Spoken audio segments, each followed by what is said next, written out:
un jour donc, les Américains éliront leur nouveau président. Pour la plupart des spécialistes, la campagne a été d'une violence inédite. On retiendra surtout ces vidéos très embarrassantes pour Donald Trump. Le républicain y tient des propos plus que déplacés envers les femmes. Comment ces dernières se positionnent-elles? Qui soutiennent-elles? C'est le focus signé Gallagher Fenwick. Malgré les controverses, les propos misogynes et la publication de vidéos accablantes, elle continue de le soutenir et d'encourager tout le monde à en faire de même.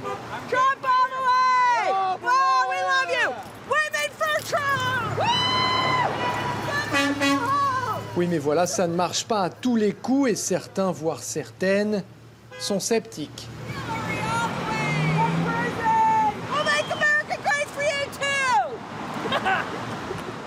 Elles, ce sont les femmes pour Donald Trump, des volontaires à travers le pays. Elles investissent de leur temps, de leur argent, dans une cause à laquelle elles se disent complètement dévouées. J'ai 2 enfants, dont un fils, le plus jeune, qui est handicapé, et une fille qui a 14 ans. Et moi, je veux un meilleur pays pour eux. Et j'estime que M. Trump est en mesure de nous offrir bien plus de choses, considérant son expérience dans les affaires. À quelques centaines de kilomètres de là, à Washington, D.C., le même camp, mais pas le même candidat. Ces républicaines sont unies par le rejet de celui qui représente pourtant leur parti. La trajectoire fulgurante de Donald Trump les a prises de court. Je pense que beaucoup de républicains, moi y compris, rigolaient en le voyant, au lieu de prendre la mesure du terrible danger qu'il représente. Nous n'avons pas fait assez d'efforts pour l'empêcher d'obtenir la nomination.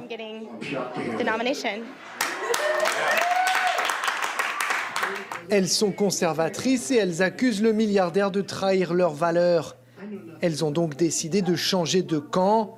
Un choix difficile mais nécessaire selon Camden et Sarah. Notre mouvement prend de plus en plus d'ampleur, avec des gens qui se disent « Nous n'aurions jamais dû permettre ça. Il est temps de l'arrêter avant qu'il n'accède à la Maison-Blanche. » Il y a aussi le fait que nous sommes des personnes qui se remettent en question, qui se disent « J'ai toujours été dans le camp des républicains, comment en est-on arrivé là ?» et qui parlent de ça ouvertement. Beaucoup de personnes se retrouvent dans notre démarche. C'est quelque chose de beaucoup plus commun qu'on ne le pense. But it's not only women, and it's not only this video that raises questions about his fitness to be our president. Ces républicaines voteront pour Hillary Clinton, mais elles promettent que tout cela ne durera que le temps d'une élection.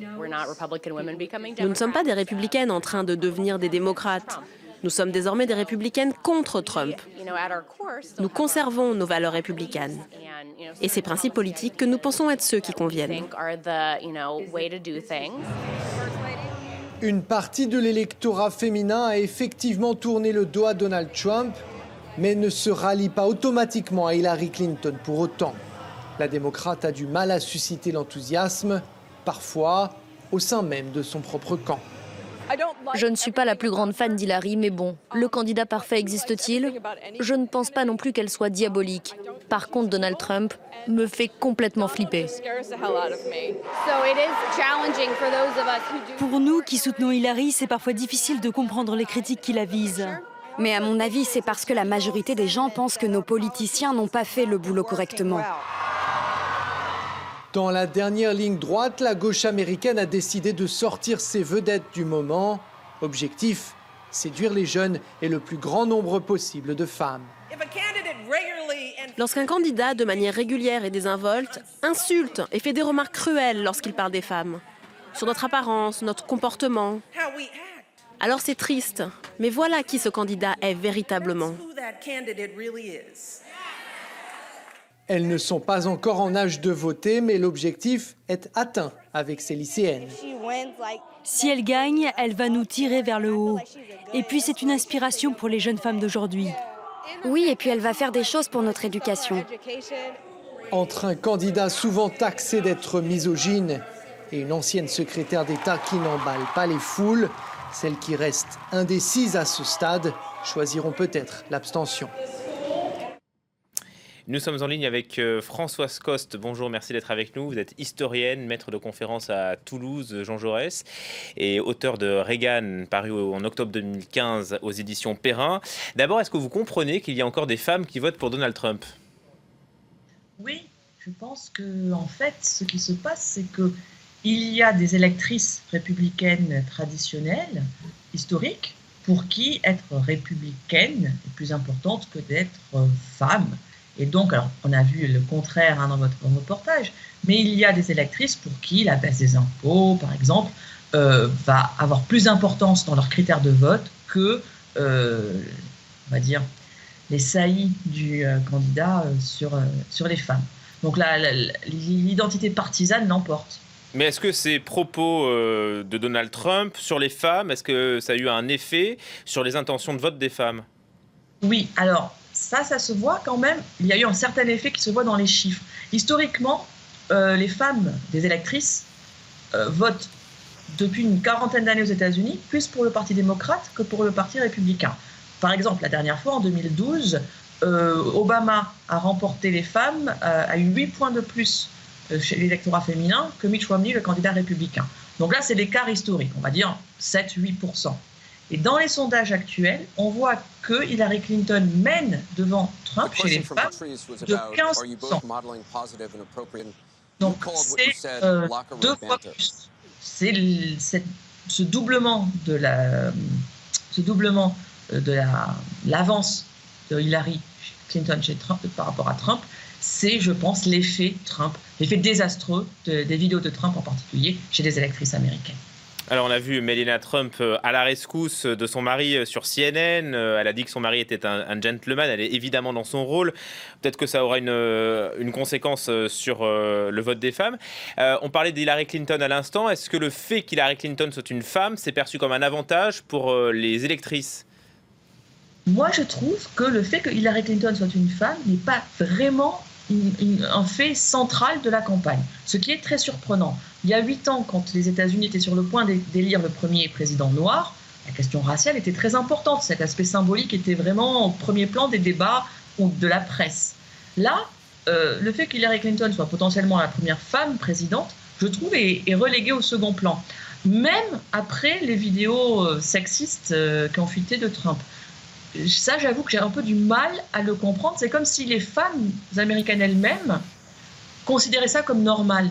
Ce qui est quelque part une victoire, que ce soit rentré dans les mœurs, mais qui est en fait exceptionnel. Mais il n'y a pas un mouvement féministe aux États-Unis implanté et qui a du poids? Historiquement, oui. Depuis les années 60, il y a eu un grand mouvement féministe, mais qui est en fait isolé dans le sens où il est plutôt... C'est un mouvement intellectuel, universitaire. Donc, dans ce monde-là, il y a un mouvement féministe. Dans la population, il est à l'évidence beaucoup moins présent parce que, de nouveau, je ne trouve pas que ces intellectuelles féministes américaines soient très présentes dans le débat, y compris ces derniers jours, alors que la question du genre est cruciale. Alors, Hillary Clinton, ça ne vous aura pas échappé, est mariée avec Bill Clinton. Est-ce que lui, peut-être, a un handicap pour Hillary Clinton dans le vote féminin? Oui. Alors là, en fait, il faut remonter aux années 90, où justement, quand il y a eu le scandale de Monica Lewinsky, les féministes américaines dont vous parliez à l'instant, de manière très intéressante, dans les années 90, elles avaient défendu Bill Clinton. Elles l'avaient défendu en disant, certes, il n'est pas parfait, mais c'est un président qui défend le droit des femmes, en particulier l'accès à la contraception et l'accès à l'avortement, qui sont des débats intenses aux États-Unis. Donc, les féministes américaines, et beaucoup de gens leur avaient reproché cela, avaient défendu Clinton contre Lewinsky. Mais on peut se demander si dans la population, et chez les électrices, de nouveau, effectivement, le souvenir de Bill Clinton est un handicap pour Hillary. Trump lui-même, dans le dernier débat de dimanche de la semaine dernière, en a parlé, et c'est quand même... Hillary Clinton, elle est dans l'ombre de ce passé, de ce passif-là, et c'est clair que Bill est plutôt emboulé. Merci beaucoup Françoise Coste, historienne, maître de conférence à Toulouse, Jean Jaurès, et puis auteur de Reagan, paru aux éditions Perrin. Et puis on aura l'occasion de retrouver Hillary Clinton et Donald Trump ce soir, dès 3h du matin, pour l'ultime débat aux États-Unis. On se retrouve dans une poignée de minutes pour le journal de 14h30. À tout de suite.